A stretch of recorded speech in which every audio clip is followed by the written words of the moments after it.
Morning and welcome to knowledge hangout. मैं हूं ऋषभ शुक्ला और आज जो टॉपिक हम पढ़ने जा रहे हैं उस पे डिपेंड करता है कम से कम 3 नंबर का क्वेश्चन। तो चलिए पहले देखते हैं कि who is resident of a country. A resident of a country is a person और एन और इंस्टीट्यूशन हु, देखिए 2 चीज़ें यहाँ पर हाईलाइट करने चाहूँगा मैं। पर्सन हो सकता है या क्या हो सकता है, कोई इंस्टीट्यूशन हो सकता है।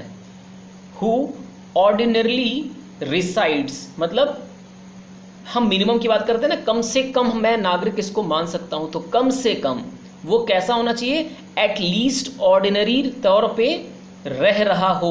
कहाँ, इन अ कंट्री, एक कंट्री में।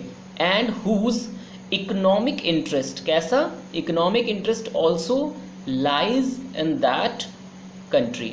ये कुछ इंपॉर्टेंट पॉइंट्स है, अगर आप इनको समझ गए तो समझ लीजिए आप इस टॉपिक को पूरी तरीके से समझ गए। हिंदी में समझाता हूँ, कोई एक ऐसा व्यक्ति या कोई संस्थान जो कम से कम टेम्परेरी बेसिस पे या ऑर्डिनरी रेसिडेंट हो किसी कंट्री का, और उसका जो इकोनॉमिक इंटरेस्ट है वो भी कहाँ पर लाई कर रहा हो, कंट्री के अंदर ही हो, उसी कंट्री में जहाँ वो रह रहा हो। अब रेसिडेंट होने के लिए मिनिमम क्राइटेरिया क्या है कि 1 असेसमेंट ईयर या 1 साल तक आप उस कंट्री में रहे हो। ठीक, बात हो रही है 1 साल तक रहे हों। कुछ ऐसे भी लोग हैं जो 1 साल तक रह जाते हैं लेकिन उनको हम रेसिडेंट नहीं मानते। वो कौन कौन से हैं, फॉरेन विजिटर्स। अगर कोई फॉरेन विजिट करने आया इंडिया पे, ठीक है ना, कोई फॉरेनर है वो विजिट करने आया, तो उसको, ट्रैवलर्स को, बॉर्डर वर्कर जो सीमावर्ती क्षेत्रों में जो हमारे वर्कर्स हैं, ठीक है ना, या विदेशी वर्कर्स हैं, उनको हम इंक्लूड नहीं करते। उसके साथ साथ डिप्लोमेट्स को, आर्म्ड फोर्सेस को हम अपने यहाँ का रेसिडेंट नहीं मानते, आर नॉट रेसिडेंट्स, उनको हम रेसिडेंट में इंक्लूड नहीं करते हैं। क्लियर। तो अभी मैंने 2 शब्दों की बात की थी, रेसिडेंट की बात की थी मैंने, और बात की थी सिटीजन की। Don't get confused by word citizen, it is a legal concept. ये क्या है, लीगल कॉन्सेप्ट। अगर किसी के पास इंडियन पासपोर्ट है, इंडियन नेशनैलिटी है, तो वो सिटीज़न है। लेकिन अगर वो पिछले 10 सालों से इंग्लैंड में रह रहा है, वहीं पर बिजनेस कर रहा है, वहीं का खा रहा है, वहीं का बजा रहा है, तो वो हमारे देश का तो हो नहीं सकता भाई साहब, ठीक है ना। It is possible when a person is citizen of India but not लगाना भूल गया था, but not included in resident. हो सकता है कि वो क्या है, सिटीजन ऑफ इंडिया है, लेकिन हम उसको इंक्लूड नहीं करते हैं किसमें, रेसिडेंट के क्राइटेरिया में। ठीक, तो what is the basic difference between national income and domestic one. Clear है, जब हम नेशनल इनकम कैलकुलेट करेंगे और जब डोमेस्टिक इनकम कैलकुलेट करेंगे तो बेसिक डिफरेंस क्या होगा, हम किसको रेसिडेंट मानेंगे, किसको नहीं मानेंगे, ये वाली तो बड़ी समस्या चल रही है। तो बस इतना ध्यान रखिएगा, जब नेशनल इनकम कैलकुलेट करिएगा, क्या चीज़, नेशनल इनकम, तो समझ लीजिएगा it is based on resident concept. ये रेसिडेंट की कॉन्सेप्ट पे बेस होता है। क्यों, because we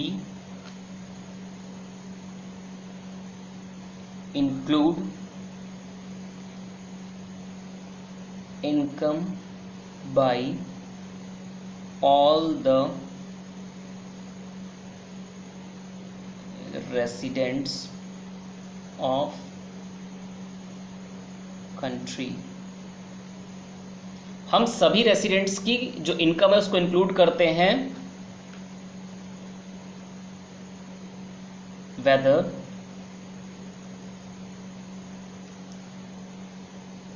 they are in India or not। फिर वो चाहे इंडिया के अंदर हो या ना हो। क्लियर, हो सकता है किसी काम से या किसी कारण से वो बाहर गया हो, जैसे हम विदेशी डिप्लोमेट्स को अपने देश में इंक्लूड नहीं कर रहे थे ना, देखिए ऊपर, ठीक है ना, हम जैसे विदेशी डिप्लोमेट्स को अपने देश में इंक्लूड नहीं कर रहे थे, लेकिन वो हमारे देश में पिछले 1 साल से टिका बैठा बैसा हुआ था। क्लियर। तो हम क्या करते हैं, अगर हमारे भी कोई इंडियन डिप्लोमेट्स बाहर गए हैं तो क्या करेंगे, उनकी इनकम को तो हम जोड़ेंगे ना, भले ही वो इंडिया में है या नहीं है। तो ये तो बात हो गई आपके नेशनल इनकम के कॉन्सेप्ट की। तो नेशनल इनकम में क्या ध्यान रखना है, हम सबकी इनकम जोड़ेंगे भैया, बस एक क्राइटेरिया क्वालिफाई कर दो कि आप इंडियन रेसिडेंट साबित हो जाओ, आप भारतीय नागरिक होने चाहिए, भारत में रहने वाले होने चाहिए, हम मान लेंगे आपकी इनकम को नेशनल इनकम का पार्ट है। क्लियर। डोमेस्टिक इनकम कैलकुलेट करते हुए आपको क्या ध्यान रखना है, चलिए उस पर देख लेते हैं। It is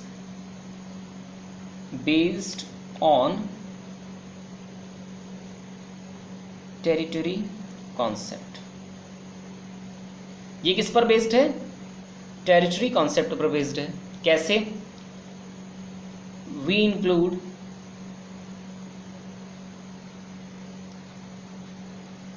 value of all final goods and services produced within the country। लेकिन इसमें कहीं ये नहीं कहा गया है कि भैया आपके देश के रहने वाले व्यक्ति ने ये चीज़ उत्पादित की है या किसी विदेशी ने की है। यहाँ पर हम रेसिडेंट और नॉन रेसिडेंट का कोई भेदभाव नहीं करते। किस में नहीं करते, डोमेस्टिक इनकम में। डोमेस्टिक इनकम में हम उन सभी लोगों को इंक्लूड करते हैं जिन्होंने एक लेखा वर्ष के अंदर यानी कि एक साल के अंदर हमारे देश की सीमा के अंदर उत्पादन किया है। भले ही आप उसमें रेसिडेंट हो या नॉन रेसिडेंट हो। लेकिन जब हम बात करते हैं नेशनल इनकम की, तो नेशनल इनकम में हम कोशिश करते हैं उन सभी इनकम्स को लेने की जो सिर्फ और सिर्फ हमारे नागरिकों यानी हमारे देश में रहने वाले लोगों द्वारा अर्जित की गई हो या अर्न की गई हो। ये कॉन्सेप्ट क्लियर है।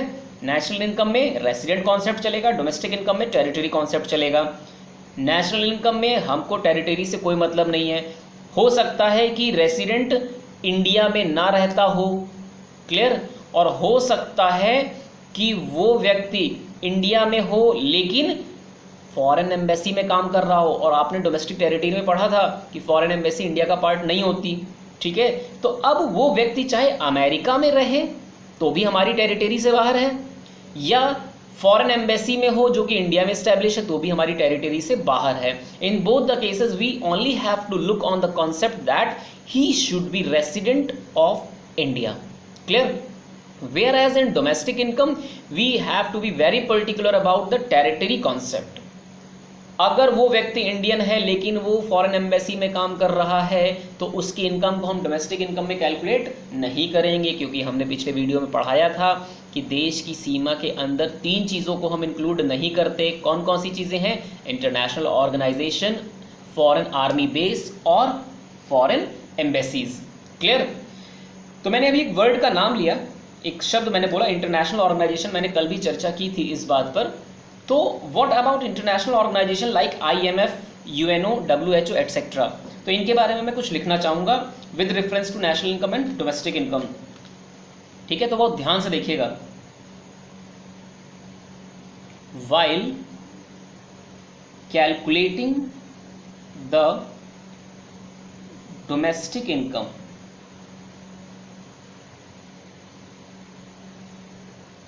we don't care that person working in that organization is resident और नॉट, क्लियर। जब हम डोमेस्टिक इनकम कैलकुलेट करते हैं तो हम ये बिल्कुल नहीं सोचते कि वो पर्सन इंडिया रेसिडेंट है या नहीं है, because it is out of Indian territory, clear. हम ये मान लेते हैं। लेकिन जब हम बात करेंगे नेशनल इनकम की, तो नेशनल इनकम में कैलकुलेट करते हुए हमें किस पे ध्यान रखना है, रेसिडेंट पे, ठीक है ना। सो बट लगा के बस स्टार्ट करते हैं। But while calculating national income we pay attention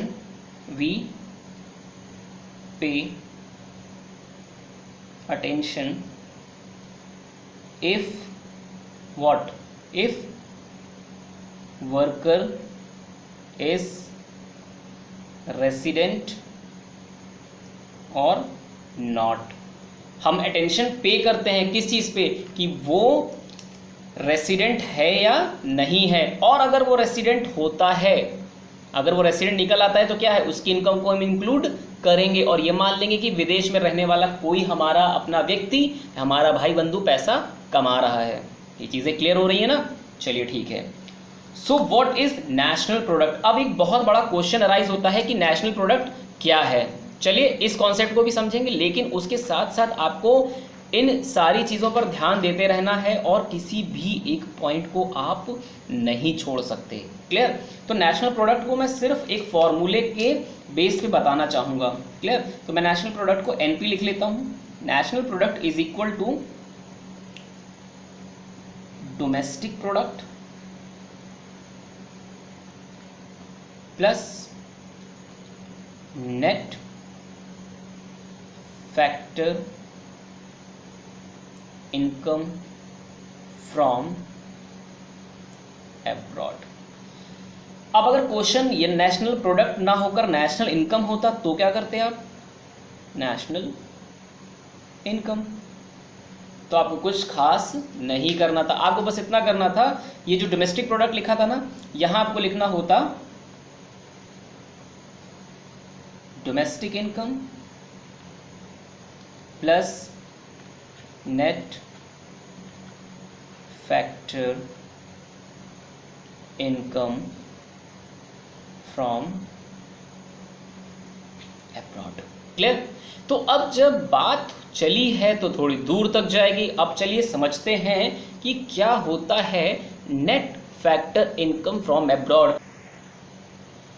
अब आपके सामने एक ऐसी शीट है जिसमें net factor income from abroad का जिक्र किया गया है, लेकिन इसको मैं थ्योरेटिकली लाइक बुक के पॉइंट ऑफ व्यू से या एग्जाम पॉइंट ऑफ व्यू से समझाने से पहले मैं आपको एक ऐसे एग्जाम्पल से समझाना चाहता हूं जिससे आपको ये कॉन्सेप्ट ज़िंदगी भर नहीं भूलेगा।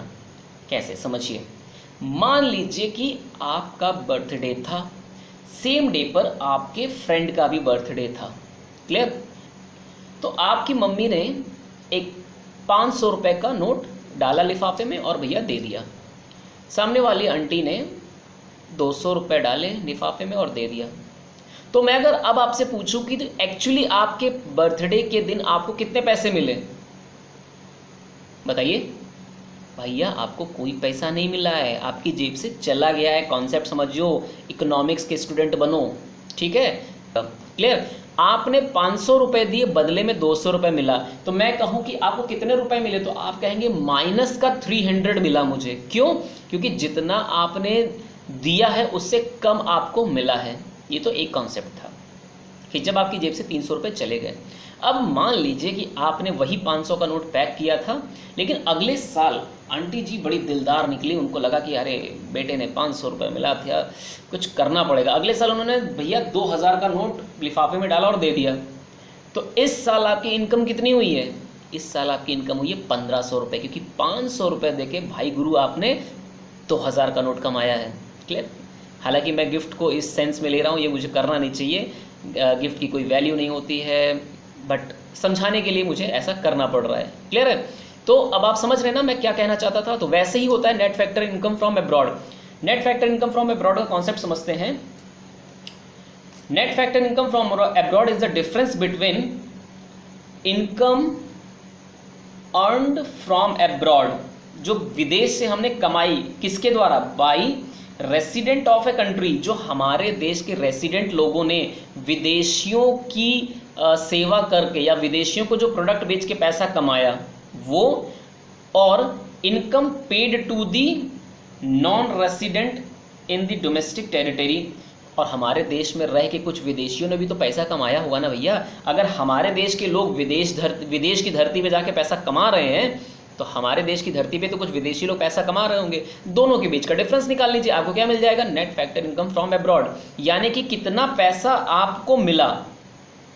ठीक है ना? अगर हिंदी में लिखूं तो कितना पैसा विदेश से मिला, ठीक है ना, उसमें से लेस कर दीजिए कितना पैसा विदेश को गया। Net factor income to abroad, कितना पैसा हमने मजदूरी के तौर पे विदेशियों को दे दिया। इनके बीच का डिफरेंस क्या है? Net factor income from abroad. जब वर्ड नेट लग गया, देखिए यहां पर सिर्फ फैक्टर इनकम लिखा हुआ है, यहां क्या लिखा हुआ है? नेट फैक्टर इनकम, शुद्ध साधन आय हिंदी में अगर बताऊं तो। क्लियर है? ये इस तरह का कॉन्सेप्ट है। आई होप कि आपको समझ में आ गया होगा। और वो बर्थडे वाला एग्जाम्पल तो गुरु आप भूलने से रहे। ठीक है, चलिए, जो NFI है यानी कि net factor income from abroad को मैंने NFI के से डिनोट किया था। ये देखिए यहाँ पर कि जो NFI है इसके 3 कंपोनेंट है, और ये 3 कंपोनेंट भैया जानना बहुत ज़्यादा ज़रूरी है। क्यों? क्योंकि आपकी नॉलेज पॉइंट ऑफ व्यू से प्लस आपके एग्जाम पॉइंट ऑफ व्यू से। तो 3 फैक्टर कौन कौन से? पहला है net compensation of employees from abroad. हर एक लाइन को पढ़ते वक्त ये जरूर ध्यान रखिएगा वहां पर नेट लगा हुआ है या ग्रॉस लगा हुआ है। नेट वर्ड लग गया ना, तो नेट का मतलब है जो भी चीज लिखी गई है यहां पर, बाकी फ्रॉम लगा हुआ ना, इसमें से हमने जो मिला है उसमें से हमने जो दिया है वो माइनस करना था, यानी कि कंपनसेशन ऑफ एम्प्लॉयज, यानी कि हमारे देश के लोगों ने, अभी मैं पढ़ के नहीं बता रहा, मैं सिर्फ एक जनरल कॉन्सेप्ट बता रहा हूँ। नेट लगा हुआ यानी कि शुद्ध, compensation of employees from abroad, हमारे देश के रेसिडेंट ने, ठीक है ना, जो एम्प्लॉयज थे उन्होंने कितना पैसा कमाया उसमें से माइनस कर दिया। विदेश के लोग या विदेशी एम्प्लॉयज ने हमारे देश की धरती पर कितना पैसा कमाया उनको माइनस करने के बाद क्या मिल जाता है? Net compensation of employees from abroad. Clear है? चलिए पढ़ लेते हैं। It's a difference between income from work received by, income from work, income किससे हो रही है? वर्क से हो रही है। Income from work received by resident working in abroad, जो विदेश में काम कर रहे हैं, and payment made to non resident working in India, जो हमारे देश के लेबर, प्लम्बर हो गए, इलेक्ट्रीशियंस हो गए, जो विदेश में काम कर रहे हैं, उन्होंने जो पैसा कमाया उसमें से वो पैसा माइनस कर दीजिए तो भारत की धरती पर काम कर रहे नॉन रेसिडेंट्स ने कमाया है, तो हमको क्या मिल जाएगा? Net compensation of employees from abroad, sorry employees from abroad, बिल्कुल सही है। अगला, net income by property and entrepreneurship, sorry entrepreneurship.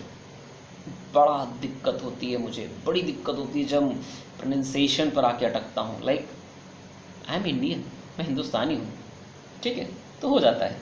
Net income by property and entrepreneur, it is the difference between income received, income received हुई है ना, लेकिन किस रूप में रिसीव्ड हुई है? रेंट, इंटरेस्ट और डिविडेंड। अब देखिए बहुत ध्यान से समझिएगा, रेंट और इंटरेस्ट किस पे मिलता है बताइए? प्रॉपर्टी पे। यहाँ एक चीज़ और लिखना चाहिए था, मैंने हालांकि लिखा नहीं, प्रॉफिट, ठीक है ना, जो कि किसका हिस्सा होता है या किसकी मेहनताना होती है? एंटरप्रेन्योर की होती है। क्लियर? तो वो पैसा जो आपने रेंट, इंटरेस्ट, डिविडेंड या प्रॉफिट के रूप में कमाया है, अगर उसमें से आप माइनस कर दें वो पेमेंट जो कि आपने नॉन रेसिडेंट ने की है, या मैं दूसरे वर्डों में कहूँ कि वो पैसा जो आपने कमाया है रेंट, इंटरेस्ट, डिविडेंड और प्रॉफिट के रूप में, उसमें से माइनस कर दीजिए यही सारी चीज़ें जो विदेशियों ने हमारे देश की धरती पर कमाई है, तो हमें क्या मिल जाएगा? Net income by property and entrepreneurship. Clear? अगर आपको एक बार में ये चीज़ नहीं भी समझ में आती है तो परेशान होने की दिक्कत नहीं है। डियर स्टूडेंट्स, आप इस वीडियो को रिवाइंड करके आराम से ईयरफोन लगा के ध्यान से सुनिएगा, हर एक चीज़ क्लियर हो जाएगी। क्लियर? अगला है नेट रिटेन्ड अर्निंग। अब मुझे नहीं लगता मुझे रिटेन्ड अर्निंग बताने की ज़रूरत है। अगर ये वीडियो आप पहली बार देख रहे हैं, लाइक आई मीन टू से कि आप इकोनॉमिक्स में अभी अभी कदम रखे हैं, तो रिटेन्ड अर्निंग मुझे बताने की ज़रूरत है, और वरना तो ज़रूरत है नहीं क्योंकि 11th में रिटेन्ड अर्निंग आप पढ़ चुके हैं। चलिए फिर भी बता देता हूँ। रिटेन्ड अर्निंग का मतलब होता है जो भी रेवेन्यू आपने कमाया उसमें से सारी चीज़ें माइनस करने के बाद, इवन प्रॉफिट डिस्ट्रीब्यूशन के बाद भी जो हिस्सा बच जाता है वो क्या कहलाता है, रिटेन्ड अर्निंग, या कह लीजिए it's a intentional retention of income for the further use, तो क्या कहलाता है, रिटेन्ड अर्निंग कहलाती है। क्लियर है? चलिए इसको थोड़ा सा समझ लेते हैं। It is the difference between retained earning of resident company located in abroad, कैसी कंपनी होनी चाहिए, रेसिडेंट कंपनी, लोकेटेड कहाँ होनी चाहिए, अब्रॉड में, and earning bye non resident company located in India. Clear है? इन दोनों के बीच का डिफरेंस क्या कहलाएगा, नेट रिटेन्ड अर्निंग। और जब आप इन तीनों चीज़ों को जोड़ देंगे, ठीक है ना, इन तीनों चीज़ों को जोड़ देंगे तो क्या मिल जाएगा आपको, आपको मिल जाएगा NFIA, यानी कि net factor income from abroad. तो आज हमने जो जो चीज़ें पढ़ी हैं उसके बाद अब मैं जो अगला वीडियो लेकर आऊँगा उसमें कोशिश करूँगा कि कुछ क्वेश्चंस लेकर आऊँ, कुछ एग्जाम्पल्स लेकर आऊँ जिसमें ये डिफ्रेंशिएट करा सकूँ कि क्या डिफरेंस है डोमेस्टिक इनकम में, ठीक है ना, domestic income versus national income. ये होगा हमारा अगला टॉपिक और इसमें मैं लेके आऊँगा बहुत सारे एग्जाम्पल जिसमें आपको ये पता चलेगा कि कौन कौन सी चीज़ें डोमेस्टिक इनकम में इंक्लूड होती हैं और वो नेशनल इनकम में क्यों नहीं होती, और कौन कौन सी चीज़ें नेशनल इनकम में इंक्लूड होती हैं और क्यों नहीं इंक्लूड होती हैं डोमेस्टिक इनकम में। तो उसके लिए आपको ये वीडियो देखना, इस वीडियो को समझना और इस वीडियो की नोट मेकिंग करना बहुत ज़्यादा ज़रूरी है। सो आई होप कि you are safe right now in this time of कोविड-19 वाली जो केस चल रहे हैं, और stay with knowledge hang out, stay blessed, have a nice day, thank you for watching the video.